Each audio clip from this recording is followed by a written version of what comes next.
Welcome to Menopause Moment. I'm Susan Baroncini-Moe. This episode is sponsored by Medterra, Our CBD, Your Health.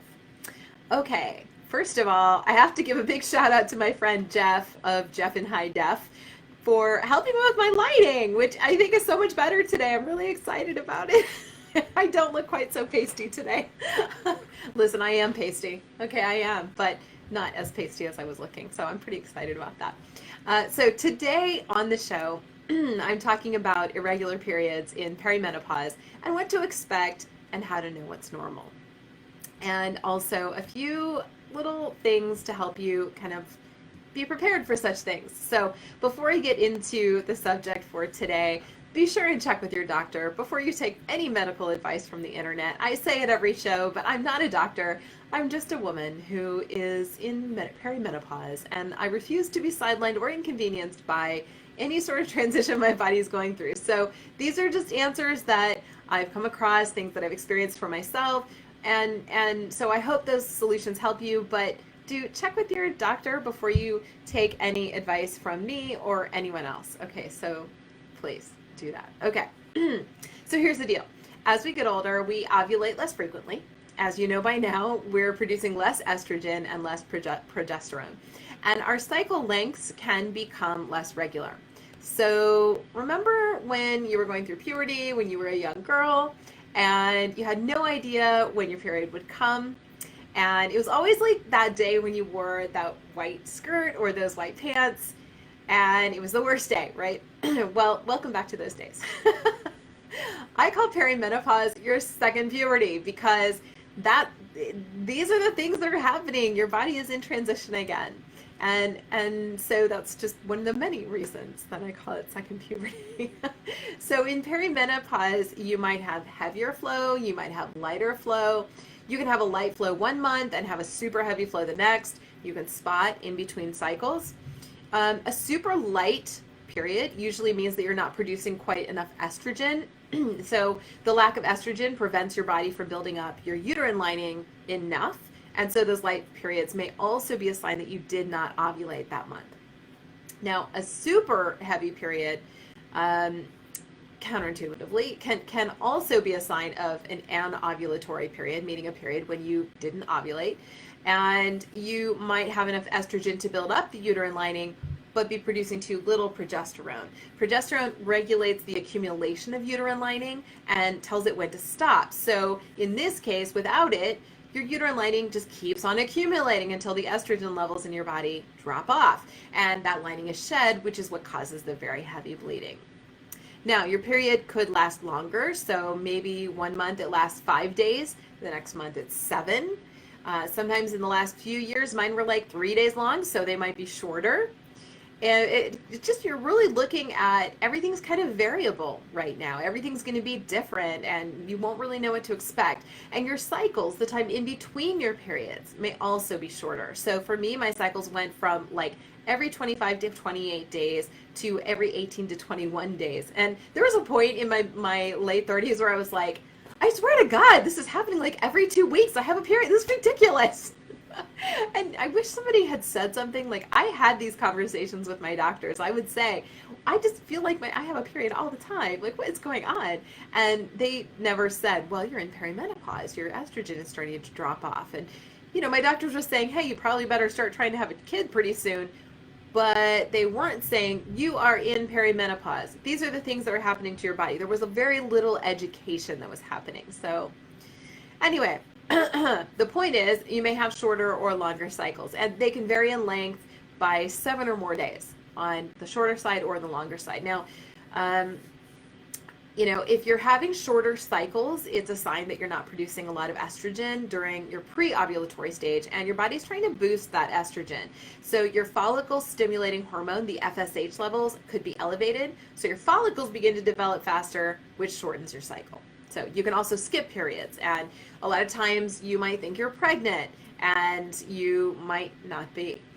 My early transition was pretty long. Like I said, my cycle started to shorten in my mid-30s, and then last year I had a skipped period, and then I skipped another one, And now I haven't had one in 9 months. So I'm pretty sure I'm about 3 months away from officially being in menopause. Woo! Yay! Officially. Um, the period when your cycles start to become irregular until you have that last period can be like 2 years. Um, and it can also be as long as 10 years. I think my overall transitional period was pretty long. I'm pretty sure that I started going into perimenopause in my mid 30s. And so I think I've probably been transitioning for the last 10 years and just didn't quite realize it. And so anywhere from 2 years to 10 years, you can go for 6 months and not have a period and then have one. But when that happens, that menopause clock starts over. So you're still in perimenopause. You've gone for 9, 10 months and you have a period. You're back at day one, ground zero. So you also may notice that there are other symptoms around your cycles that change. So like your mood, you may have like more PMS, you may have worse cramps. For the last couple of years, I was having pretty bad cramping. And you can also notice other things happening as well, food cravings and tiredness and all of that. So those things will start to evolve and change and shift as well. So just like when you were in puberty, who knows what could happen in perimenopause? Now, as a reminder, do check with your doctor if you're experiencing irregularities in your menstrual cycle. They may not be related to early menopause. They could be a sign of a completely different thing. It can be really hard to know for sure if it's a normal irregularity or something from cancer, polyps, non-malignant tumors, or fibroids, which are super common when women first begin going through menopause. So check with your doctor, and again, don't take medical advice from the internet. I don't think I can say that enough. Okay, I'm starting to come back from a cold here. So we're going to take a short break. I'm going to read a word from our sponsor, and then we're going to come back and talk about how to handle some of these irregularities. Just a few tips and tricks that have worked for me along the way. So here is our word from our sponsor. For many women, menopause comes with hot flashes and night sweats, and they can be brutal. Mine kept me awake all night, so I was tired and cranky all day long. I tried all kinds of supplements and CBD oils, but nothing put a dent in those hot flashes. Then I started using Medterra CBD oil, and my hot flashes and night sweats improved by about 80%, reducing the severity and frequency, so I wake up less at night and I get a lot more sleep. Just one dropper under my tongue in the morning and another at night, and my hot flashes were down by like 80%. And unlike many of the CBD oils that I tried, there's almost no taste to Medterra's CBD oil, which makes it a lot easier to take. Get your CBD oil from MedterraCBD.com today and use the promo code Menopause Moment for 10% off your order. Okay, so how do you handle all of this unpredictability? Okay, first and foremost, get ready. This is your Girl Scout moment. Be prepared. Get used to traveling with tampons or pads or a menstrual cup in your purse, because this is a time when you just never know. If you use what you have in your purse, replace it. Seriously, just always have something tucked away, like for real. You just don't want to be scrounging around or having to try to find a quarter for a machine or asking somebody you don't know. Be prepared. That's the best thing you can do right now. Another option is the more eco-friendly options. There are period panties out there that may not help with super heavy flow, but can protect your other clothes if you have an unexpected accident. You can get fabric liners that can be washed, which is super eco-friendly, and there are a lot of different options now out there. The menstrual cup is another great option. You want to start tracking your cycle. There's some really fantastic apps for tracking your cycle. The one I loved most was called Menstrual Calendar, and the company that made it is called Wittiz, W-I-T-I-Z. Now, I have Android, so if you have an iPhone, I don't know if they make it for iPhone, sorry, but I used that app for like 7 years, and it was fantastic. There are a lot of apps out there that will actually automatically add your cycle to the calendar. And for me, that was not helpful, because as things got more and more unpredictable, I felt like I was constantly having to push off my cycle or move it up closer. It's just easier if you can just put in, okay, it started today and it lasted tomorrow, the next, and you just really get a clear picture of what your flow is. That's really helpful to be able to look at your calendar, see your history, see trends, and systematic tracking can be really helpful for your doctor as well, so she can see what's going on. I remember the first time that I had an 18-day cycle, and it was shocking to me. This tracker, I was like, it seems like it's been really recent. And I put it in the tracker, and then I looked and it said 18 days, and I was really scared.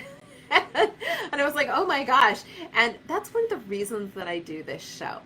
I had no idea that I should expect something like that. I didn't know that I was in perimenopause at that point, and it just scared me. I thought I might be sick.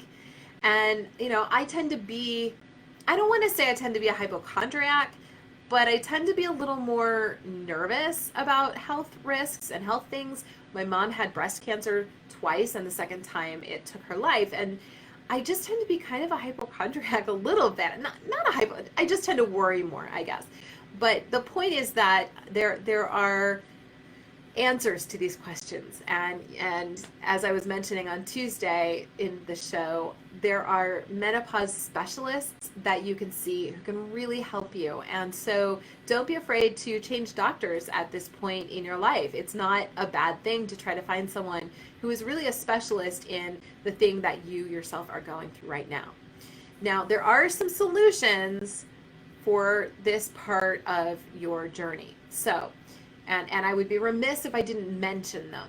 You can take progesterone during the second half of your cycle, which makes your period more regular and reduces bleeding. You can take a low-dose birth control pill, which can also make your cycles more regular.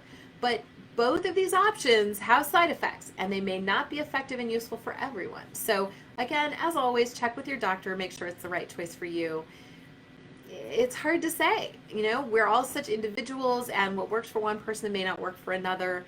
So another thing is ibuprofen is said to be helpful by reducing the flow up to like 30%, and it can also help with cramps. But again, check with your doctor to make sure that's the right choice before you just start knocking back a bunch of Advil, okay? So check with your doctor. I hope this has been helpful in terms of giving you some direction and insight. Thanks for watching. Flash on.